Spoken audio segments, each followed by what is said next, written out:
Hey there, subscribe to my channel, and also press this bell icon so you never miss any new updates, cause whenever we upload new video you will get a notification on your phone. Now look at Part 1. Part 1. You will hear a conversation between a police officer and a woman who witnessed an accident. First, you have some time to look at questions 1 to 4.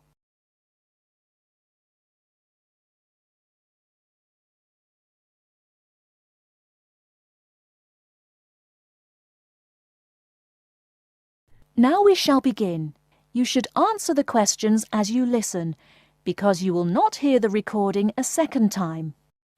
Listen carefully and answer questions 1 to 4. Hello, madam. I understand you witnessed the accident. Have you got a few minutes to tell me what you saw? Yes, no problem. I don't have to be back at work for a while, so I'm pleased to help. Did you actually see what happened? Yes, I was standing over there, near the bus stop. I was on my way to get something for lunch, and just happened to be looking at a shop across the road. That's when I saw the red car come out from the junction over there. You don't happen to know what time it occurred, do you? Well, I left work for my lunch break at 1, and it's only about 10 minutes walk away, the office, I mean. So it might have been about 10 past 1. Although I did pop into the shop for something, so it was probably closer to 1:15. So it pulled out of Monk's Road, that's the road over there, straight onto High Street. That's right, yes. Did you get a view of who was in the car?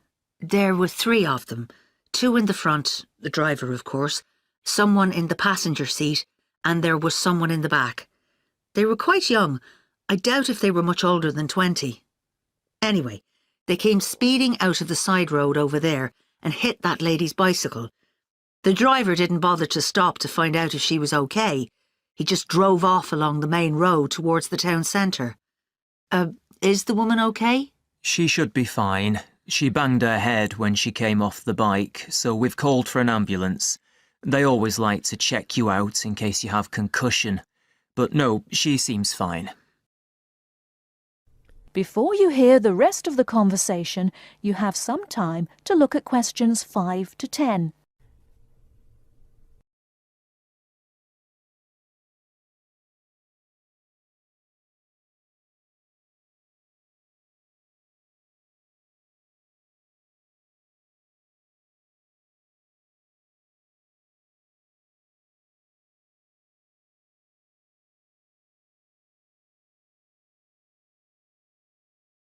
Now listen and answer questions 5 to 10.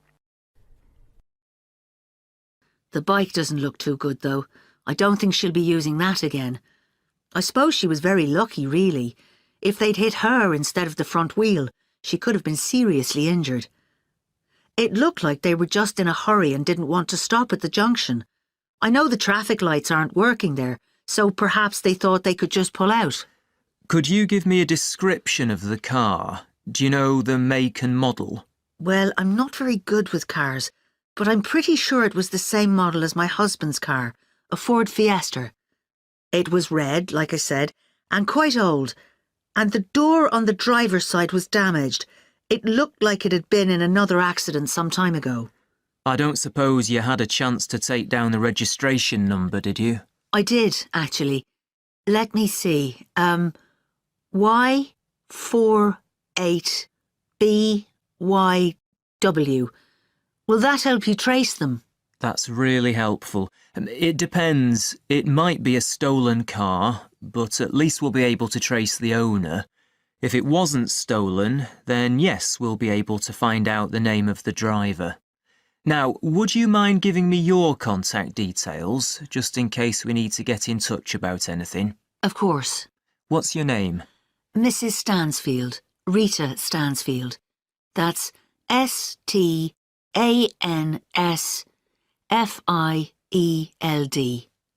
And your address, Mrs. Stansfield? 19 Althorpe Road, Bradford. That's ALTHORPE. Have you got a telephone number we can get you on? Yes, it's 0232 566 788. And do you have a mobile number? Yes, 07834 889 772. That's great, Mrs. Stansfield. As I said, we may get in touch if we need any further information, but probably what you've told me is enough. Thanks for your time. No problem. I'm glad to have been of help.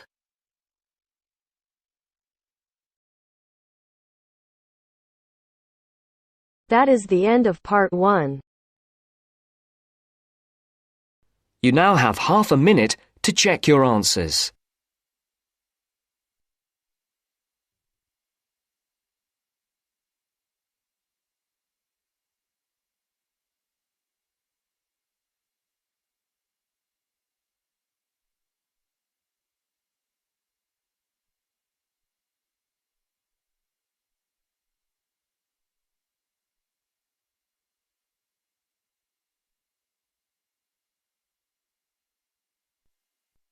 Now turns to part 2. Part 2. You will hear part of a radio programme in which the manager of the Apollo Leisure Centre is interviewed about the centre. First, you have some time to look at questions 11 to 16.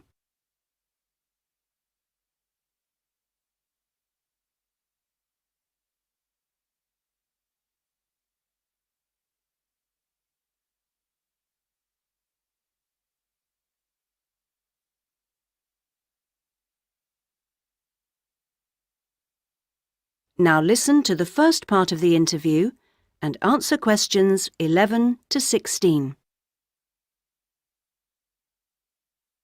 Next, I'd like to welcome Carol Brown, manager of the Apollo Leisure Centre. Carol, welcome. Thank you. Now, Carol, the Apollo seems a familiar sight, but how long has it actually been here? Well, we started negotiations to take over the previous Active Life Centre that used to occupy the premises in 2000 and planned to open in 2001, although the usual delays meant it was 2002 before we were up and running. And do you have quite a mix of members, or are you focused on certain groups? It's pretty broad, actually. There are something like 200 adult members, so that's our biggest group, but we also have as many as 100 youth members, together with about 50 family group members. And I think we'll see that section growing to 100 over the next couple of years. Healthy numbers. Yes, and we'll be developing the centre to make it even more attractive. We're hoping eventually to build in a rock climbing wall, which would make a useful addition. We've already opened our swimming pool, which is hugely popular, and we'll have a massage room open within 12 months. Now, I understand you have different categories of membership? Yes, to suit every pocket. Blue membership includes all facilities for the member and a guest at all times, which is good for people with unpredictable timetables. If you can make it during daytime hours, red membership gives you excellent returns for your fee. As for only half price, you can use all the facilities during the day, and they're actually less crowded then. Green membership is designed for people who are only able to come infrequently, and so, of course, costs less. And there are chances to socialise? Oh, certainly. Our cafe is very popular and is a nice place to wind down and chat after working out or whatever. In fact, while it used to shut at 8, we've extended that to 9 now, with last orders taken at 8:30. It serves a whole range of food and drink. So if someone wants to join, what do they do? Come and see us. We'll give you all the details. The induction process takes about an hour and a quarter, which includes 3/4 of an hour on average with a personal trainer, and something like half an hour being shown round the different facilities. So we'd be well looked after? Definitely. Now you have some time to look at questions 17 to 20.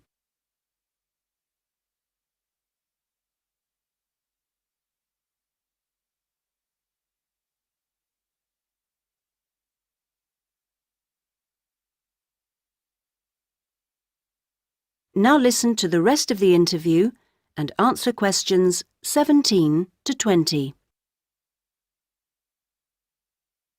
OK, now, Carol, can you give us some idea of what we could expect to get as members of Apollo? Sure. Well, let's take next Monday as an example. The early evening would begin with the programme of classes. Of course, members would also be at liberty to do their own thing. I'm just talking about the listed classes that we'll be offering. So let's say you're free to turn up at 4 p.m. You could spend an hour in a class that we call gentle exercise. This isn't a hard workout, as you might be imagining it, but a session designed for those who perhaps are not used to rigorous classes and would like something to ease them in. Right. The next thing on offer will be starting at 5, and again it'll last for an hour. In contrast, this is what we simply call weightlifting. It's certainly not for softies, but this strenuous session is of course carefully monitored, and we wouldn't let anyone do anything silly. Oh, well, that's reassuring. And then, kicking off at 6:15, you'll be welcome at a class aimed at promoting better lifestyles, which we run under the banner of healthy living. We'll give you all sorts of useful advice about just living better. Oh, sounds easier than working out. And probably at least as important. And rounds the evening off nicely. Oh no, we still have one more offering. Oh. These days, so many people are working, frankly, more than they should be. And we try to combat the stress that creates by encouraging those who can to take part in the class we call relaxation. You can learn lots of helpful techniques for staying calm when you think everything's going terribly. Now you're talking. So we'll see you on Monday. Now... That is the end of part 2. You now have half a minute to check your answers.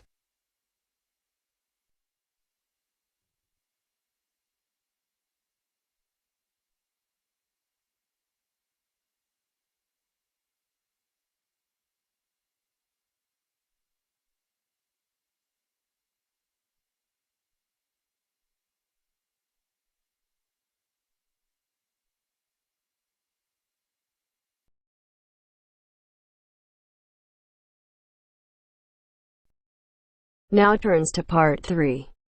Part 3. You will hear a discussion between two work colleagues and their manager about the restructuring of their company.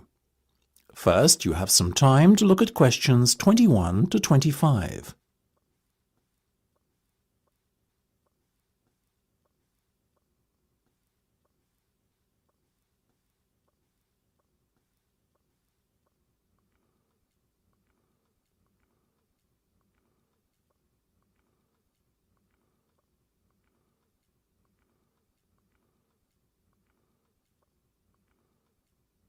Now listen carefully and answer questions 21 to 25.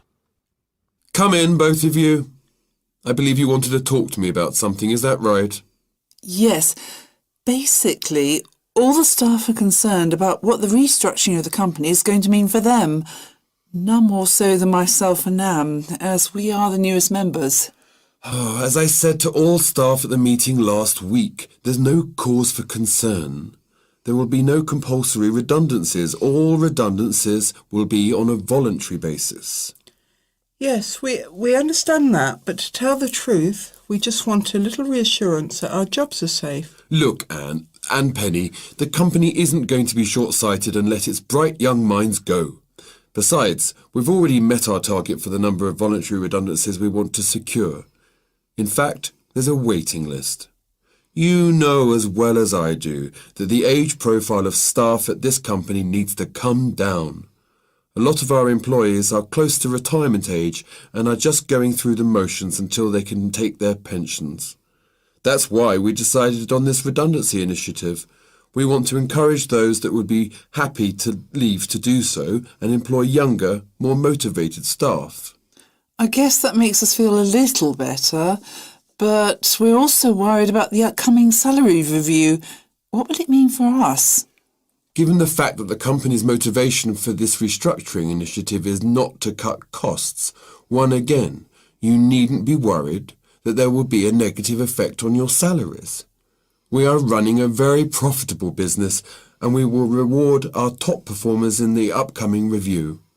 Both of you fall into that category, so you can expect a healthy bonus and salary increase. Simple as that. That's good to know. Another thing on our minds was the fact that with all these voluntary redundancies happening in the next few months, there will be a lot of positions opening up higher in the company. What we were wondering is, will the recruitment drive be an internal or an external one? Obviously, we will recruit internally where possible. That has always been company policy. So, if you're asking me will there be opportunities to gain a promotion in the near future, then the answer is very definitely yes. The type of candidate we would be looking for has a proven track record and is performance-driven. How can we improve our chances of getting promoted then when the opportunity arises? Well, in the meantime, be prepared to take on additional responsibilities, especially those relating to the management of other members of staff. Obviously, the higher up you go in the company, the more involved you'll be in managing people. What the management team is looking for then is proof that you can work effectively with and manage other members of staff. Before you hear the rest of the discussion, you have some time to look at questions 26 to 30.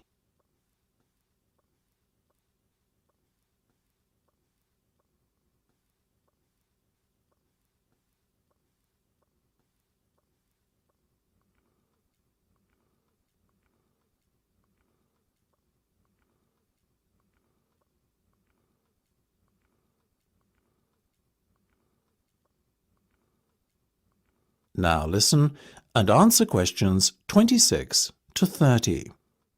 One more thing. Go on. This project you've given us to manage, is it a test of our abilities? I guess you could say it is a test of sorts, but look at it more as a chance for you to prove yourselves. Actually, now that I have you both here in private, can we talk about that a bit? Of course. OK, Penny, let's start with you. Has the timescale been agreed yet? Yes. You said we have a total of 8 weeks to bring the product to launch. So we've decided to allocate 3 weeks at the beginning to product research and prototype testing. Very good.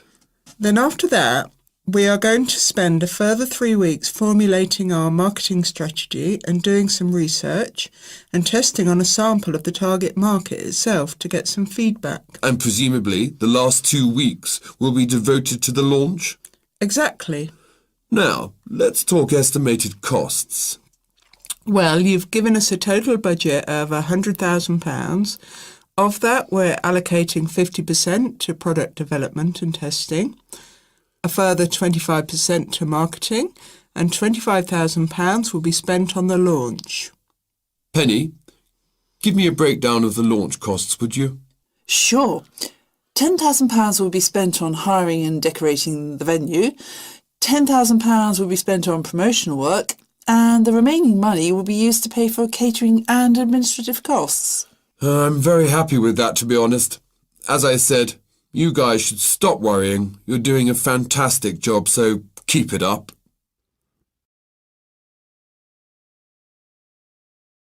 That is the end of part 3. You now have half a minute to check your answers.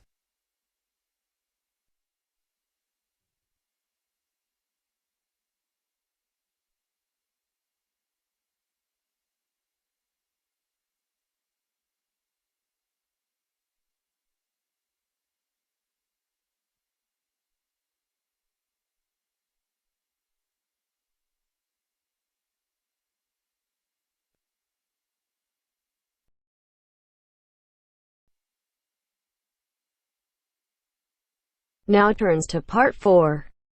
Part 4. You will hear Rebecca Bramwell, an artist and illustrator, giving advice on how to get your first job or commission as an artist. First, you have some time to look at questions 31 to 35.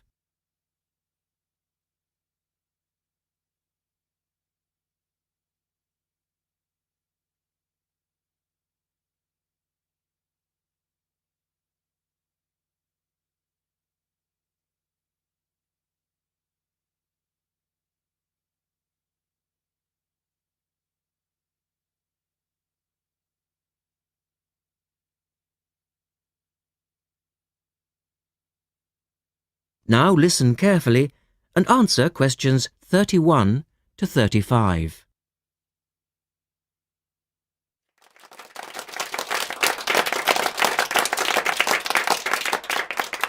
I'd like to introduce Rebecca Bramwell, an artist and illustrator who has come along today to talk to you all about getting your first job or commission as an artist. Over to you, Rebecca. Thank you for inviting me. I remember when I graduated back in 1983, I was very excited about getting my first commission. My degree was in fine art and I'd worked long and hard to get it. I was an enthusiastic student and I never found it difficult to find the incentive to paint. I think as a student you're pushed along by fellow students and tutors and the driving force is there. However, when you leave college, you find yourself saying things like, I'll have one more cup of coffee and then I'll sit down to work. I hate to admit it, but I say it myself. Suddenly, it isn't finding the inspiration or getting the right paper that's a problem. It's you. In my view, there are a number of reasons why this happens. It's a real challenge making a decent living as a new artist. You have to find a market for your work. Often you work freelance and need to take samples or portfolios of your work from place to place. These experiences are common to a lot of professional people. But artists also have to bare their souls to the world, in a way. More than anything, they want praise. If people don't like what they create, then it can be a very emotional and upsetting experience hearing them say this. I began to realise that these problems were preventing me from having a career in art, and so I decided to experiment. I was a painter, but I started to dabble in illustration, drawing pictures for books, cards, and this offered me the opportunity to become more emotionally detached from my work. I was no longer producing images from the heart, but developing images for a specified subject, taking a more practical approach. I began to develop a collection of my illustrations, which I put into a portfolio and started to carry around with me to show prospective clients and employers. But it was still tricky because publishers, for example, want to know that your drawings will reproduce well in a book. But without having had any work published, it's hard to prove this. Having a wonderful portfolio or a collection of original artwork is, of course, a first step. But what most potential clients would like to see is printed artwork, and without this evidence, they tend to hold back still when it comes to offering a contract.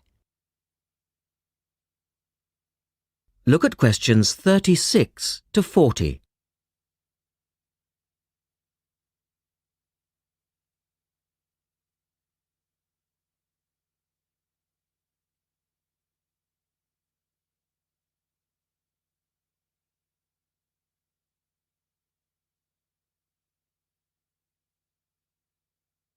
Now answer questions 36 to 40. Well, I overcame this problem in two ways. And I suppose this is my advice to you on preparing your portfolio of your best work. The first way was by submitting my work for a competition. And the one I chose was for a horoscope design and was sponsored by a top women's magazine. There are a few of these competitions each year, and they offer new illustrators an opportunity to showcase their work. The other approach I took was to design and print some mock-up pages of a book. In other words, I placed some of my illustrations next to some text in order to demonstrate how my work would look when it was printed. Perhaps I was lucky in that I had taken a degree that provided me with all-round creative skills so that I could vary my style and wasn't limited to a certain technique. Now, I think that is important. The art world and many other creative fields do try to pigeonhole people into snug boxes with an accompanying label. Now, I think you should try to resist this if you feel it happening to you. If you don't, you'll find it difficult to have new work accepted if you try to develop your style at a later stage in your career. Nevertheless, when you start out, and particularly when you're going for an interview, it's important not to confuse people by having a lot of different examples in your portfolio. One remedy for this is to separate your work into distinct categories. In my case, I did this by dividing my design-inspired illustrations from my paintings. It's then easier to analyse the market suited to each portfolio, such as magazines, book jackets, CD covers, etc. Working under two names is also useful, as it clarifies the different approaches and offers a distinction between them. I think it's been hard for artists to be recognised in anything other than the pigeonholes that they've been placed in. But luckily, these barriers are slowly being demolished. So I really do wish you all the very... That is the end of part 4. You now have half a minute to check your answers.